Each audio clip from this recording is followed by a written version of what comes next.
নমস্কার নমস্কার নমস্কার নমস্কার নমস্কার নমস্কার আপনাদের সবাইকে সবাইকে সবাইকে নমস্কার জানাচ্ছে আপনাদের সৌমিত্র বসু। সবাইকে অজস্র অজস্র শুভকামনা জানাচ্ছে, সবাইকে স্বাগত জানাচ্ছে আজকের এই শরণাগত অনুষ্ঠানে এবং সবাইকে শুভ সকাল জানাচ্ছে। শুভ হোক, শুভ হোক, শুভ হোক। বেশ ঠান্ডা পড়ে গেছে এই শীতের ভোরবেলা। ভোর মানে এখনো পর্যন্ত তো সূর্যোদয় হয়নি, এরকম একটা অন্ধকার বেলা বলা যেতে পারে। সকালবেলা সবাইকে শুভ কামনা করতে বড় ভালো লাগে। আজকের দিনটা খুব বিশেষ দিন কয়েকটা কারণে। তার মধ্যে একটা বড় কারণ হচ্ছে ত্রৈলঙ্গ গোস্বামীর কথা তো আমরা সকলেই জানি। ত্রৈলঙ্গ গোস্বামীর কথা আমাদের এই শরণাগত অনুষ্ঠানেও অনেকবার চলে এসেছে। আপনারা তার সম্পর্কে অবহিত সকলেই। মহাযোগী, তো তার আবির্ভাব এবং তিরোভাব তিথি আজকে। তাছাড়া শ্রী শ্রী 108 স্বামী রামদাস কাঠিয়া বাবাজি মহারাজের তিরোভাব তিথি আজকে। মহাত্মা শিশির কুমার ঘোষের তিরোধান হয়েছিল আজকে এই 10ই জানুয়ারি। এবারে বেণীমাধব শীলের পঞ্জিকা অনুযায়ী আজকের দিনটার কথা বলি। আজকে 25শে পৌষ 1431, ইংরেজির 10ই জানুয়ারি 2025, শুক্রবার। আজকে একাদশী। সূর্যোদয়ের সময় সকাল 6:25, সূর্যাস্তের সময় বিকেল 5:05। নক্ষত্র কৃত্তিকা। আজকে জন্মে বৃষ রাশি, বৈশ্য বর্ণ, মতান্তরে শূদ্র বর্ণ, রাক্ষসগণ। দিনের বেলা 1:36 গতে নরগণ। আমাদের হোয়াটসঅ্যাপে চিঠি পাঠাবার নাম্বার 9831922927। চিঠির গোড়ায় অতি অবশ্যই SG লিখতে হবে। এবারে তাহলে আজকের অনুষ্ঠান সম্পর্কে বলি। প্রথমে পুরাণ চিরন্তনে দীর্ঘদিন ধরে বলে আসছি আমাদের যে 64 কলা, সেই 64 কলার কথা এবং অদ্ভুত অদ্ভুত কলার কথা উঠে পড়েছে, তাই না? মজা লাগছে শুনতে, আমার নিজের ধারণা। কেউ কেউ আমাকে বলেছেন যে শুনতে খুব ভালো লাগছে, খুব মজা লাগছে। বিশেষ করে এই যে কথা দিয়ে নানান রকমের কায়দা কানুন করা, তার মধ্যে অধ্যাক্ষরী আছে, তার মধ্যে ধাঁধা আছে, এসব শব্দ দিয়ে নানান রকমের সব কৌশল করে নানান কিছু করা। এইটা আমাদের প্রাচীন যুগের যারা মানুষ তারা একে শিল্প বলে মনে করতেন। সত্যি তো এগুলো শিল্প। তো এরকম আরো আরো কিছু কলার কথা বলবো আপনাদের, বলতে বসেছি পুরাণ চিরন্তনে। তারপরে স্বামী বিবেকানন্দের রচনা থেকে পাঠ। এখন যে রচনাটি পাঠ করে শোনাচ্ছি আপনাদের কদিন ধরে, তার নাম ব্রহ্ম ও জগৎ। যতটা পড়েছিলাম তারপর থেকে পড়ে শোনাবো। তারপর ঠাকুর শ্রী রামকৃষ্ণ পরমহংসদেবের কথামৃত থেকে পড়ে শোনাবো স্বামী লোকেশ্বরানন্দের একটি প্রবন্ধ, ছোট্ট প্রবন্ধ, সেটি শোনাবো।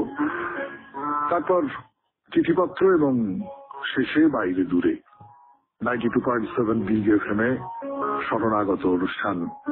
আমি আপনাদের সৌমিত্র বসু। পুরাণ চিরন্তন ফিরে আসছি গানের পর। শেষ করে ফিরে এলাম আমি আপনাদের সৌমিত্র বসু। শুনছেন শরণাগত, জীবনের সহজ পাঠ 92.7 বিগ FM এ। জীবনের সহজ পাঠই বটে। সত্যি সত্যি জীবনের যে পাঠ, সেই পাঠেরই তো প্রকাশ ঘটে সাহিত্যের মধ্যে দিয়ে, শিল্পের মধ্যে দিয়ে, কলার মধ্যে দিয়ে।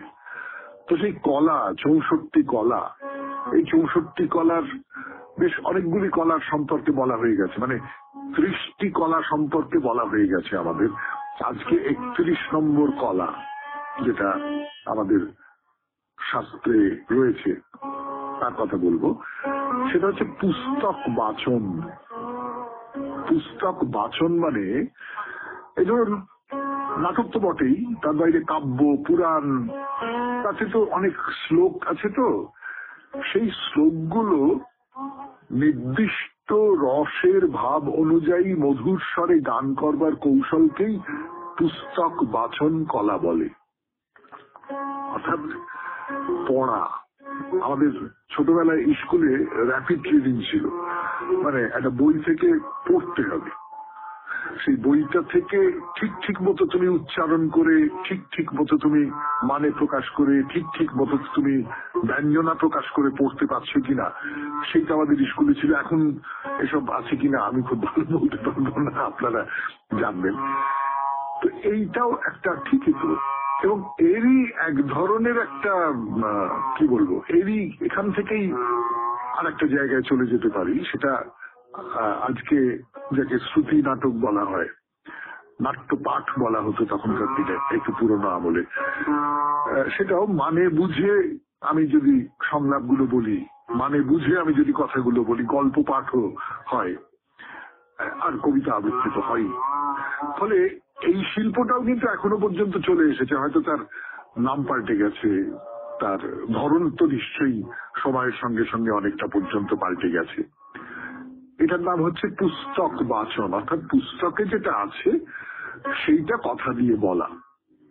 এই সূত্র ধরে আমার একটা কথা মনে পড়ে গেল। আমি তো সেই সংস্থাটির নাম করতে পারবো না এখানে, কিন্তু কোন একটি রেকর্ড কোম্পানি, তারা সমস্ত রবীন্দ্র রচনাবলী, পুরো রবীন্দ্র রচনাবলী, সেটা ওই পাঠ করে রেকর্ড করে শোনাবার একটা ব্যবস্থা করছেন। সেটা রেকর্ড হচ্ছে।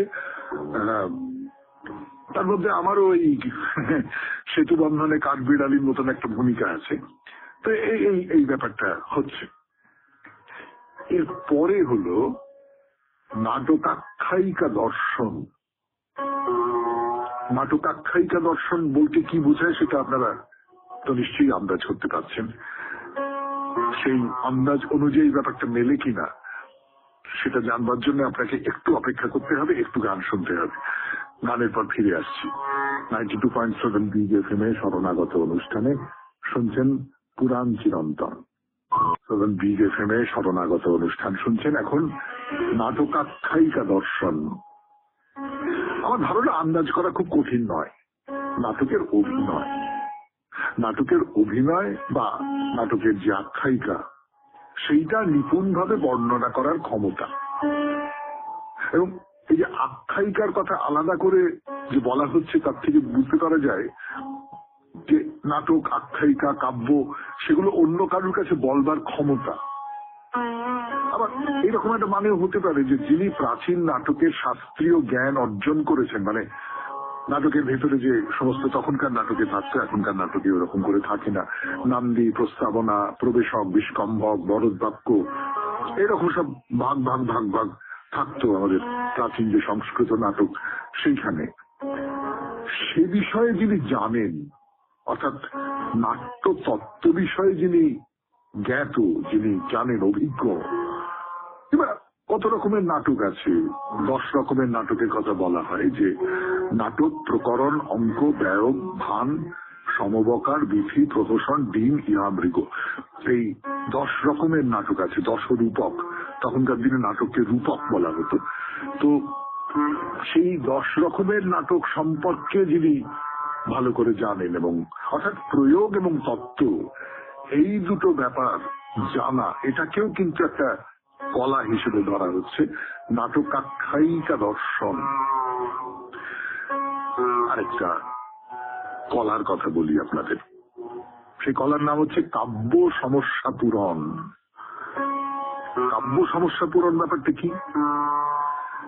সমস্যা মানেই সংক্ষেপ, এবং সংক্ষেপে একটা জটিল বিষয়ের অবতারণা করা। এই কাব্যের ক্ষেত্রে, কাব্য বলতে কিন্তু কেবলমাত্র কবিতা নয়।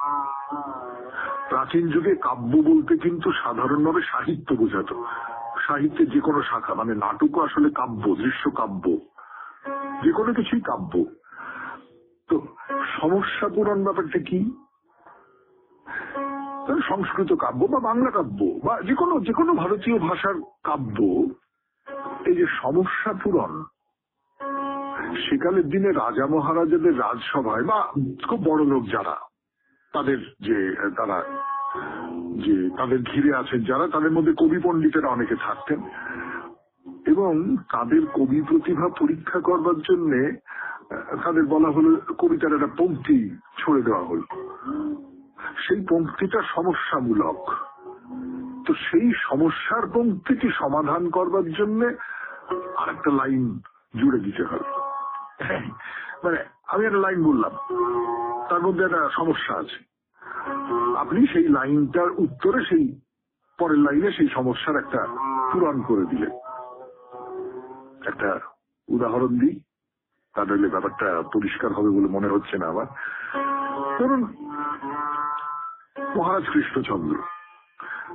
কৃষ্ণচন্দ্র তার সভায় কবি পণ্ডিতেরা বসে রয়েছেন, তাদের বললেন বরশি গিলিছে যেন চাঁদে, মানে মাছ ধরার জন্য বাঁকানো লোহার বড়শি চাঁদ গিলে আছে। এটা কিরকম ব্যাপার? এটা এটা এটা এই লাইনটা দিয়ে দিলেন, এই লাইনটার একটা উত্তর দিতে হবে। তো দাশরথী রায় তিনি কি বললেন, একদিন শ্রীহরি মৃত্তিকা ভক্ষণ করি ভূমিতে পড়িয়া বড় কাঁদে, রানী অঙ্গুলি হেলায় ধীরে মৃত্তিকা বাহির করে, বরশি গিলিছে যেন চাঁদে।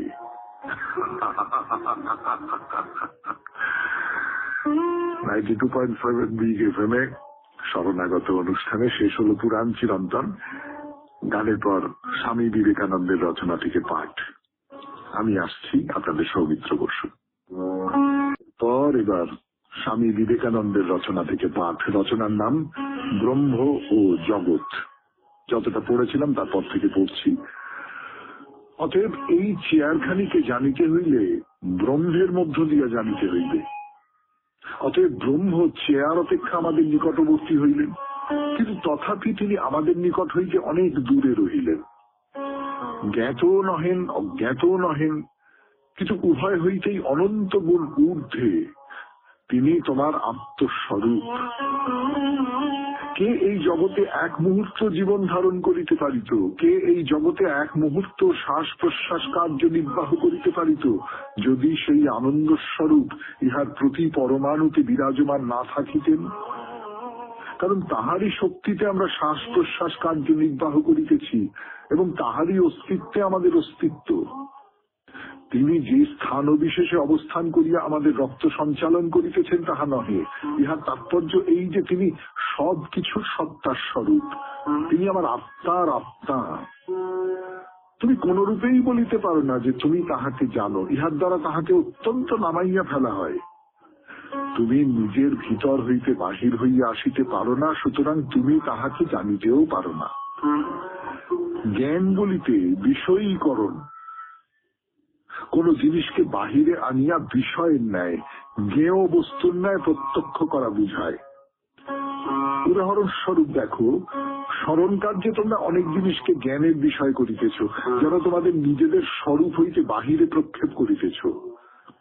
সমুদয় স্মৃতি, যাহা কিছু আমি দেখিয়াছি এবং যাহা কিছু আমি জানি, সবই আমার মনে অবস্থিত। ওই সকল বস্তুর ছাপ বা ছবি আমার অন্তরে রহিয়াছে। যখনই উহাদের বিষয় চিন্তা করিতে ইচ্ছা করি, উহাদিগকে জানিতে চাই, তখন প্রথমেই ওইগুলিকে বাহিরে প্রক্ষেপ করি। কিন্তু ঈশ্বর সম্বন্ধে এরূপ করা অসম্ভব, কারণ তিনি আমাদের আত্মার আত্মা। আমরা তাহাকে বাহিরে প্রক্ষেপ করিতে পারি না। শুনলেন স্বামী বিবেকানন্দের রচনা থেকে পাঠ। 92.7 বিগ এফএম এ শরণাগত অনুষ্ঠানে এবার ঠাকুর শ্রী রামকৃষ্ণ পরমহংসদেবের কথামৃত। ফিরে আসছে আমি আপনাদের সৌমিত্র বসু। ঠাকুর শ্রী রামকৃষ্ণ পরমহংসদেবের কথামৃত থেকে পাঠ করে শোনাবো, আর সেই সঙ্গে শোনাবো এই প্রসঙ্গে আমার একটা দুটো ভাবনা চিন্তার কথা। ঠাকুর যে কথাটা বলছেন গতদিন আপনাদের বলেছিলাম, কিন্তু এই নিয়ে একটা দুটো কথা বলতে আমার ইচ্ছে করছে, সেই জন্য আবার ফিরিয়ে আনছি সেই কথা। ঠাকুর বলছেন যে ঈশ্বরকে দেখা যায়। আর ঈশ্বরকে দেখা যায় এই কথা বললে বেদে যে একটা কথা বলাচ্ছে যে তিনি অবাং মানস গোচর, তাকে দেখা যায় না, তাকে কোনোভাবে ছোঁয়া যায় না, তিনি সমস্ত কিছুর অতীত, এইরকম একটা ভাবনা, যে ভাবনা থেকে নিরাকার সাধনার কথা এসেছে বলে আমার নিজের মনে হয়। ঠাকুর বলছেন দেখা যায়, তাহলে বেদের কথা মিথ্যে? বলছেন না না না না না, অবাং মানস গোচর মানে হচ্ছে বিষয়াসক্ত মনের অগোচর। অর্থাৎ যে কারুর কাছে অগোচর এমনটা নয়, যে মানুষটি বিষয়াসক্ত, যে মানুষটি এই জাগতিক যে নানান রকমের টান, জাগতিক যে নানান রকমের আসক্তি তার মধ্যে ডুবে আছে, তার পক্ষে অবাং মানস গোচর, তার পক্ষে ঈশ্বরকে দেখা অসম্ভব, তাকে ছোঁয়া অসম্ভব, তাকে কোনো না কোনো ভাবে তার তার যে রূপ, তার যে অবয়ব, সেই অবয়বের স্পর্শ পাওয়া, সেই অবয়বের প্রত্যক্ষ পরিচয় পাওয়া, সেটা একেবারে অসম্ভব। কিন্তু যিনি শুদ্ধ মন, শুদ্ধ বুদ্ধির গোচর, তিনি ঈশ্বরকে দেখতে পাবেন, তিনি ঈশ্বরকে স্পর্শ করতে পাবেন, এই সমস্ত কিছু পাবেন তিনি। ঈশ্বর তার কাছে প্রত্যক্ষ হয়ে আসবেন। এই যে কথাটা ঠাকুর বলছেন, এই কথাটা নিশ্চয়ই নিরাকার যে সাধনা পদ্ধতি তার বিপরীত একটা কথা, এ তো আমরা বুঝতেই পারছি।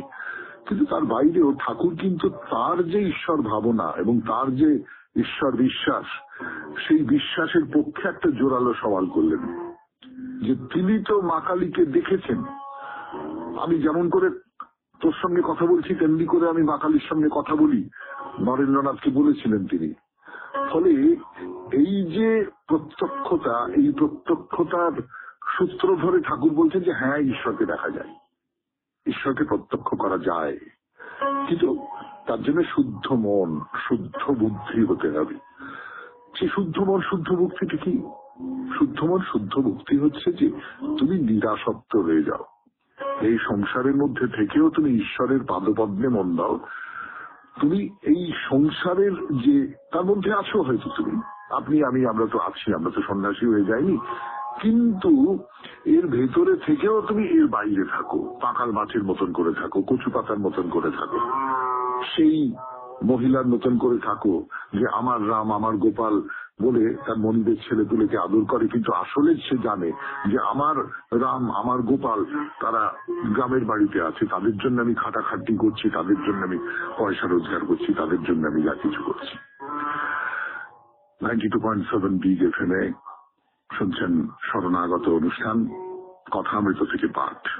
পাঠ করে শোনাচ্ছি আমি আপনাদের সৌমিত্র বসু। আরো কথা বলবো, কথামৃত থেকে পড়ে শোনাবো।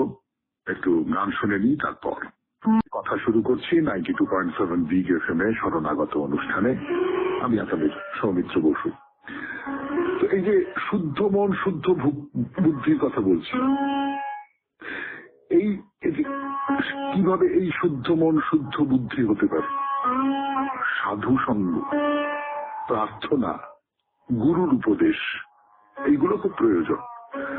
সাধু সঙ্গ মানে হচ্ছে কেবলমাত্র যে গেরুয়া কাপড় পরা সন্ন্যাসী তার সঙ্গ করতে হবে, তার কোনো মানে নেই।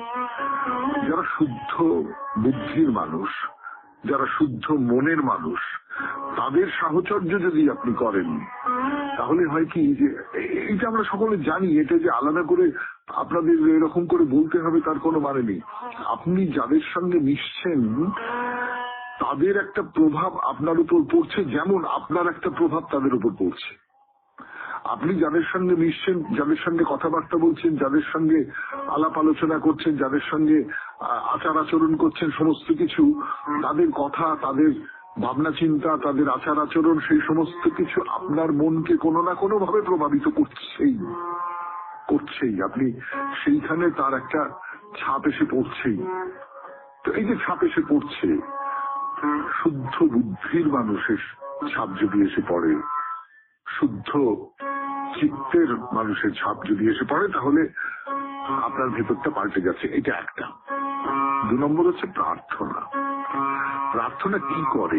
আমি যেটুকু বুঝি আমি সেইটুকু বলছি আপনাদের। প্রার্থনা আপনার মনকে একমুখী করবে। আপনি ক্রমাগত প্রার্থনা করে যাচ্ছেন ঈশ্বরের প্রতি, আপনি আপনার যে ভক্তি, আপনার যে ভালোবাসা, আপনি ক্রমাগত ঈশ্বরের নাম করে যাচ্ছেন। এই যে যখন আপনি ঈশ্বরের নাম করে যাচ্ছেন, আপনি যে কোনো একটা কিছুর নাম করতে থাকুন, দেখবেন অন্য সমস্ত চিন্তাগুলো আপনার মন থেকে আস্তে আস্তে সরে যাচ্ছে, ওইটার দিকেই আপনার মন একমুখী হয়ে যাচ্ছে। সেটা করে দেখবেন। ঠিক তেমনি করে আপনার মনকে সে অধিকার করে নিচ্ছে, ঈশ্বর অধিকার করে নিচ্ছে। এবং গুরু লাগবে, একজন কেউ লাগবে, একজন কোন পথ নির্দেশক লাগবে। সেই পথ নির্দেশক ঠিক ঠিক পথ নির্দেশক হতে হবে, কিন্তু যিনি আপনাকে আলো দেখাবেন, যিনি আপনাকে পথ দেখাবেন, যিনি বলে দেবেন যে এই পথে এগো, এই পথে এগো, এইরকম করে বলে দেবেন, এই তিনটে খুব দরকার। তো বলে একটা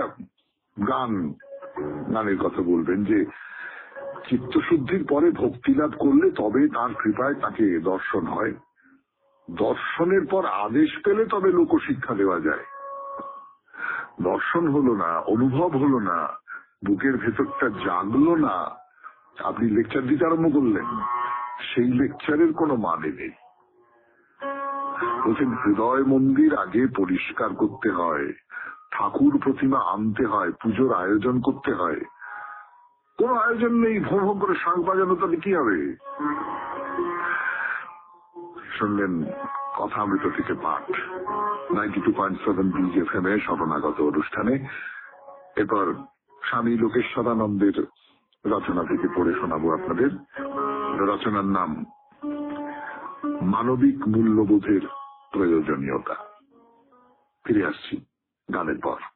রচনা থেকে পাঠ মানবিক মূল্যবোধের প্রয়োজনীয়তা 92.7 বিজ এফএম এ শরণাগত অনুষ্ঠানে। অতীতে যেসব মানবিক গুণাবলী সমাজকে ধরে রেখেছিল, বলা হয় ক্রমশ তারা বিলুপ্তির পথে। সমাজের কথা না হয় বাদই দেওয়া গেল, পরিবারের এখন ভাঙন ধরেছে। প্রত্যেকেই নিজের জন্য। বর্তমান প্রজন্মের তরুণ তরুণীদের এটি মুখ্য মনোভাব। তাদের ধারণা, ভালোবাসা, স্নেহ, পারিবারিক বন্ধন ইত্যাদি সবই গাল ভরা কথা, অন্যকে ধোঁকা দেওয়ার কৌশল ছাড়া আর কিছু নয়। আজকের মানবিক সম্পর্ক তাই প্রধানত প্রয়োজন ভিত্তিক হয়ে উঠেছে। আপনার কাছে যদি আমার কোনো দরকার থাকে তাহলেই আমি আপনার যত্ন করব, আপনাকে খাতির করব, কিন্তু ততক্ষণই যতক্ষণ আপনাকে আমার কাজে লাগবে। আপনার সঙ্গে যদি আমার রক্তের সম্পর্ক থাকেও সেটা একটা দুর্ঘটনা, তার মানে এই নয় আমার উপর আপনার বিশেষ কোনো দাবি আছে। এখন এমন কোনো সম্পর্ক নেই যা অলঙ্ঘনীয়, সব সম্পর্কই সুবিধার সম্পর্ক। প্রয়োজন বোধে ভাঙো, প্রয়োজন হলে গড়ো। জন্মসূত্রে যদি কোনো স্থায়ী সম্পর্ক থাকেও নিত্য কর্তব্য পালনের কোন রকম দায়বদ্ধতা নেই। দুপক্ষের সুবিধার প্রশ্নটি যেখানে অঙ্গাঙ্গিভাবে জড়িত, একমাত্র সেখানেই সম্পর্কের স্থায়িত্ব ও কর্তব্যের ধারাবাহিকতা বজায় থাকে। এই স্বার্থপরতা কি নতুন? এই সাধারণ দুর্বলতা কি আগেও ছিল না? এই দুর্বলতা কি স্বাভাবিক নয়? হ্যাঁ, স্বার্থপরতা নতুন কিছু নয়, তা স্বাভাবিকও বটে। কিন্তু সভ্যতার প্রারম্ভ থেকে এই প্রথম নির্লজ্জভাবে এবং নির্বিচারে তা আচরণ করা হচ্ছে। অন্যের জন্য কোনো দুশ্চিন্তা নেই, সাধারণ সৌজন্য এখন দুর্লভ বস্তু হয়ে উঠেছে।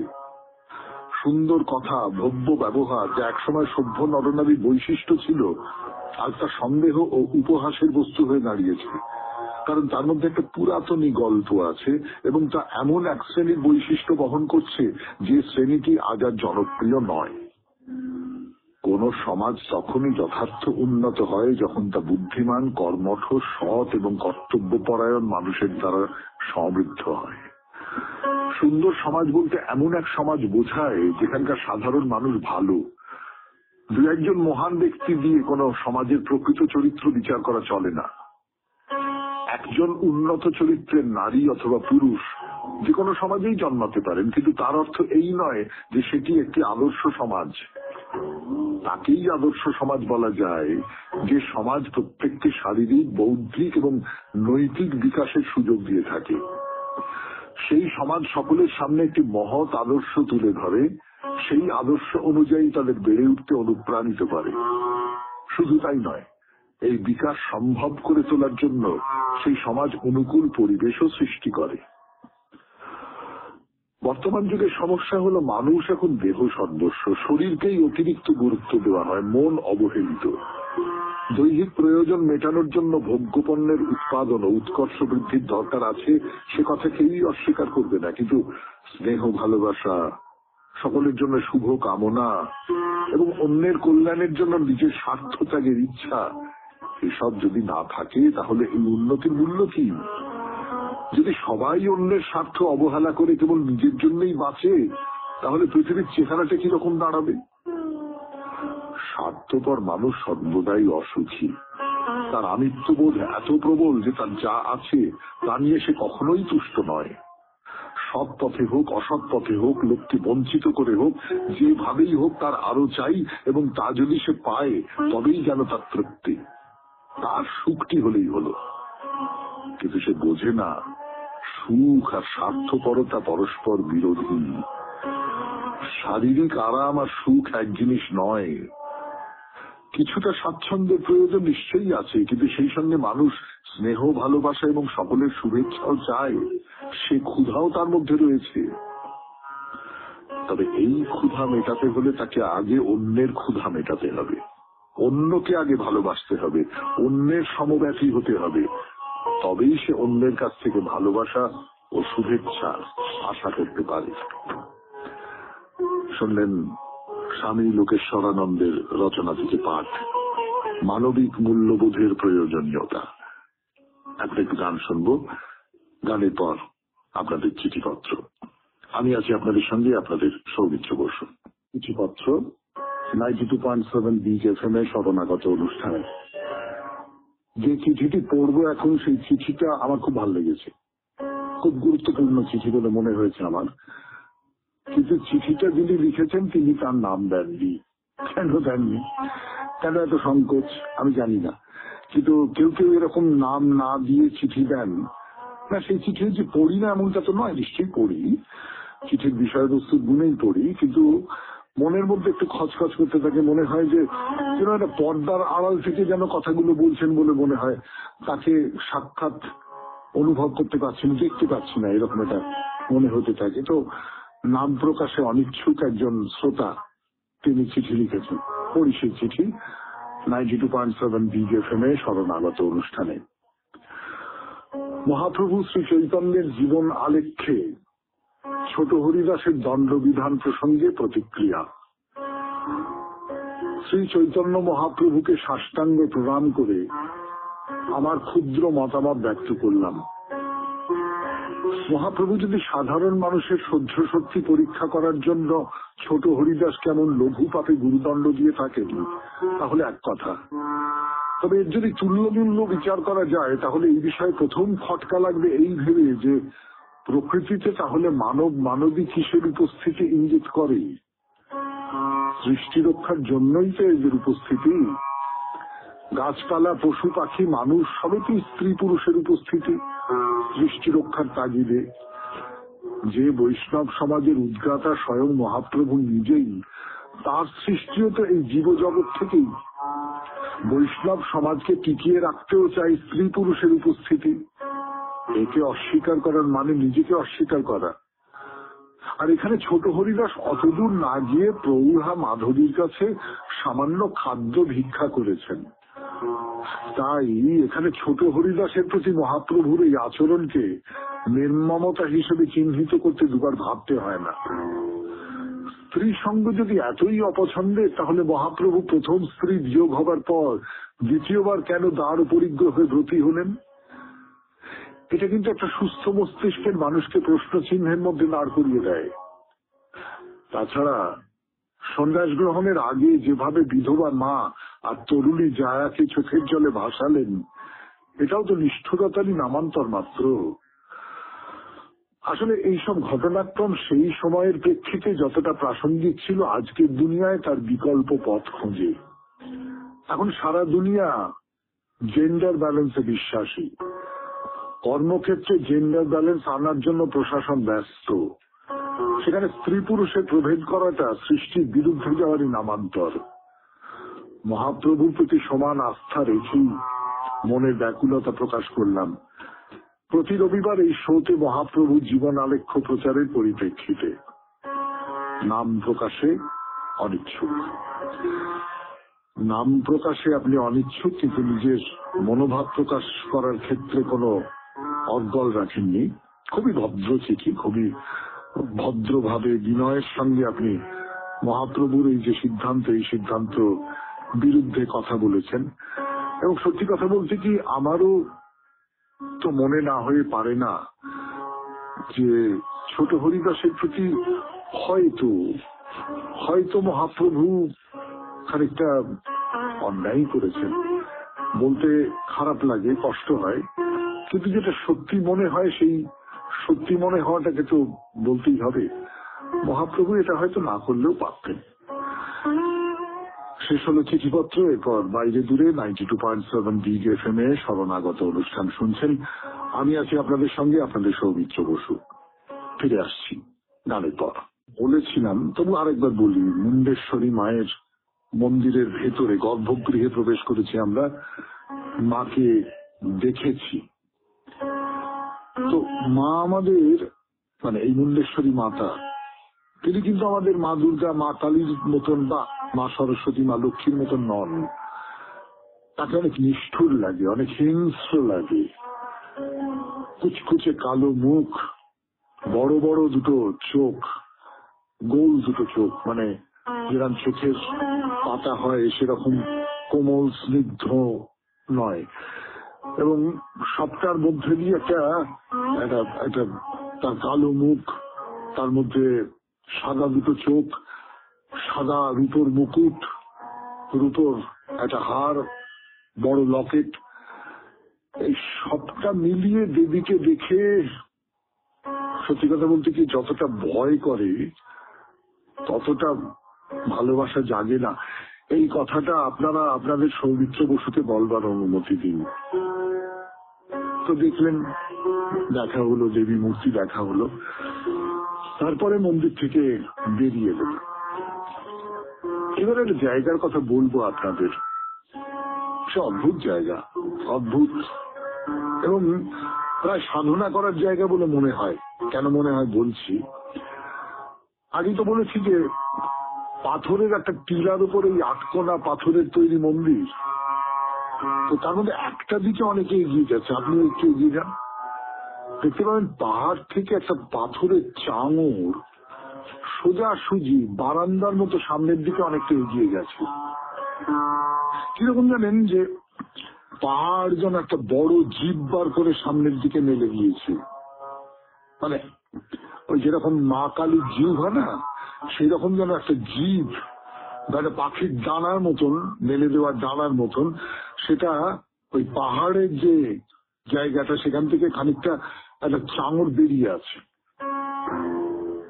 এই যে পাথরটা প্রায় যেন শূন্যের উপর ভেসে আছে বলে মনে হয়। তো ওই পাথরের উপর দাঁড়ালে আপনি আপনার তিনটে পাশ দেখতে পাবেন। চতুর্থ পাশে তো পাহাড় এবং মন্দির, মুন্ডেশ্বরী পাহাড়। বাকি তিনটে পাশ আপনি দেখতে পাবেন, কেন তো এগিয়ে এসেছে।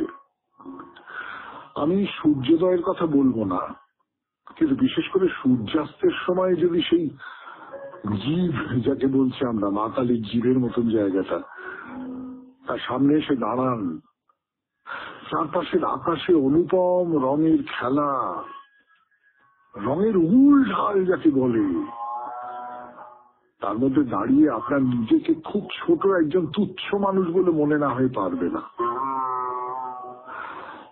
92.7 বিগ এফএম এ শুনছেন শরণাগত।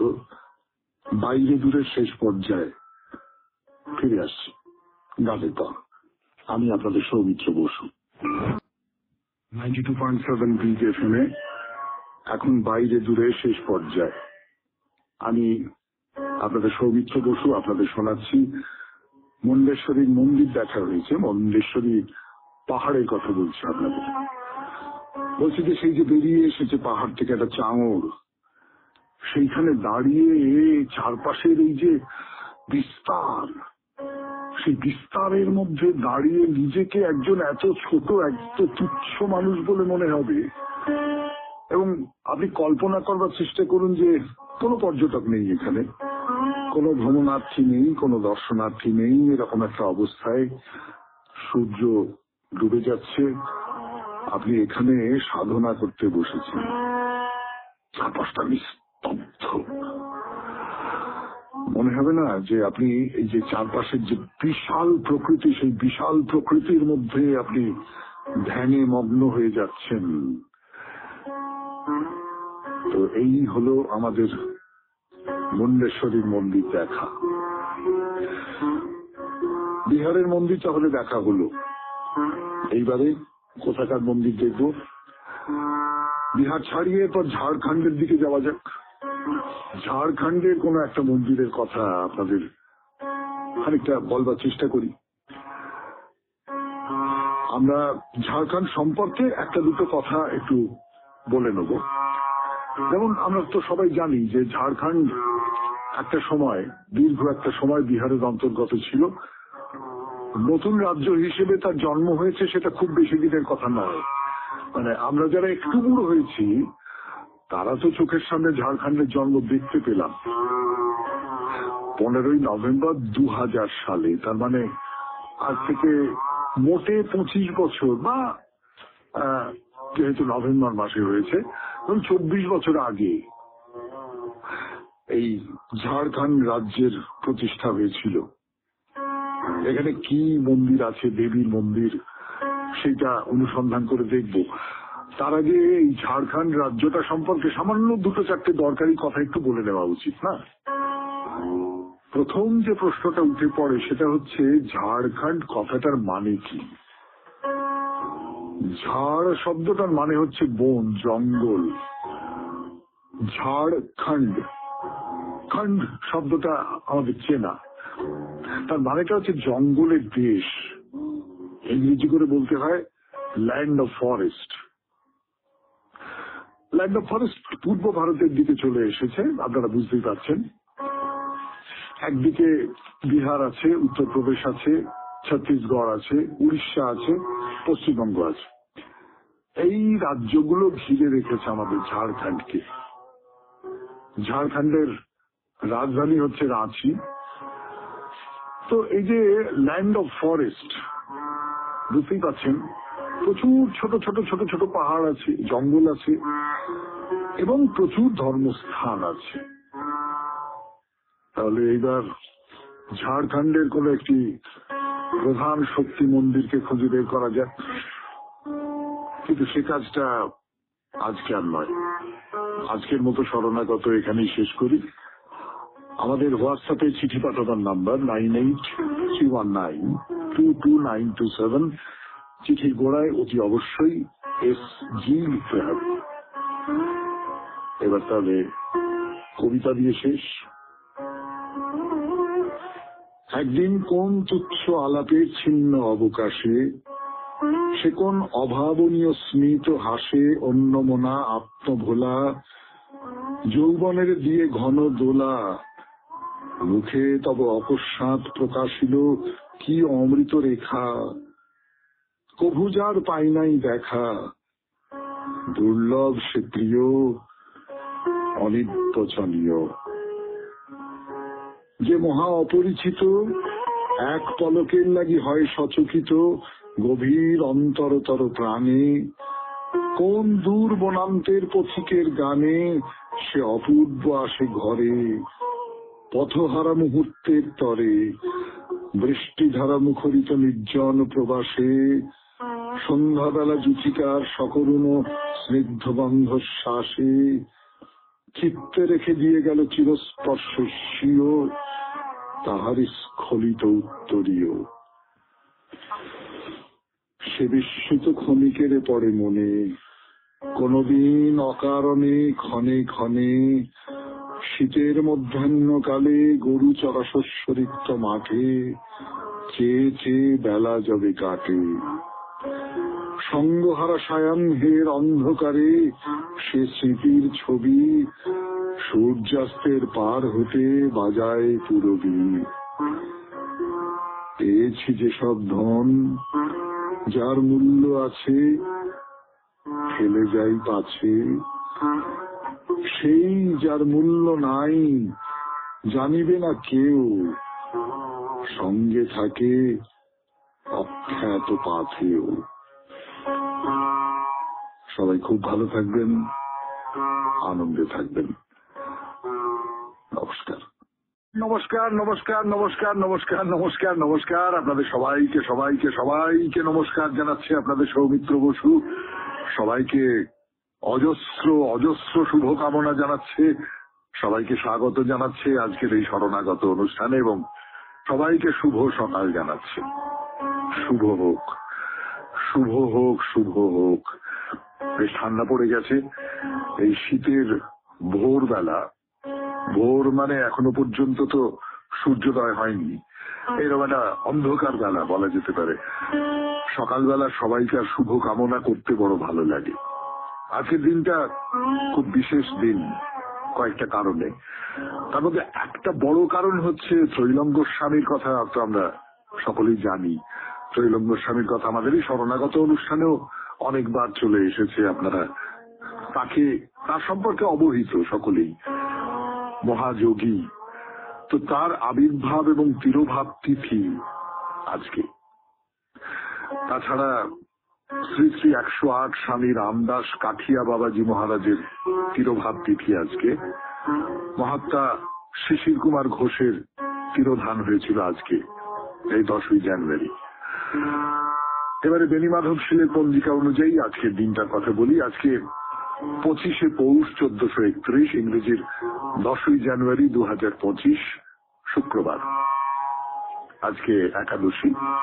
সূর্যোদয়ের সময় সকাল 6:25, সূর্যাস্তের সময় বিকেল 5:05। নক্ষত্র কৃত্তিকা।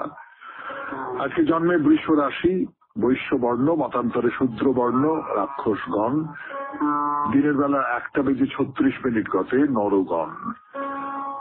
আমাদের হোয়াটসঅ্যাপে চিঠি পাঠাবার নাম্বার 9831922927। চিঠির গোড়ায় অতি অবশ্যই SG লিখতে হবে। এবারে তাহলে আজকের অনুষ্ঠান সম্পর্কে বলি। প্রথমে পুরাণ চিরন্তনে দীর্ঘদিন ধরে বলে আসছি আমাদের যে 64 কলা, সেই 64 কলার কথা, এবং অদ্ভুত অদ্ভুত কলার কথা উঠে পড়েছে, তাই না? মজা লাগছে শুনতে, আমার নিজের ধারণা। কেউ কেউ আমাকে বলেছেন যে শুনতে খুব ভালো লাগছে, খুব মজা লাগছে। বিশেষ করে এই যে কথা দিয়ে নানান রকমের কায়দা কানুন করা, তার মধ্যে অধ্যক্ষারি আছে, তার মধ্যে ধাঁধা আছে, এরকম শব্দ দিয়ে নানান রকমের সব কৌশল করে নানান কিছু করা। এইটা আমাদের প্রাচীন যুগের যারা মানুষ, তারা একে শিল্প বলে মনে করতেন। সত্যি তো এগুলো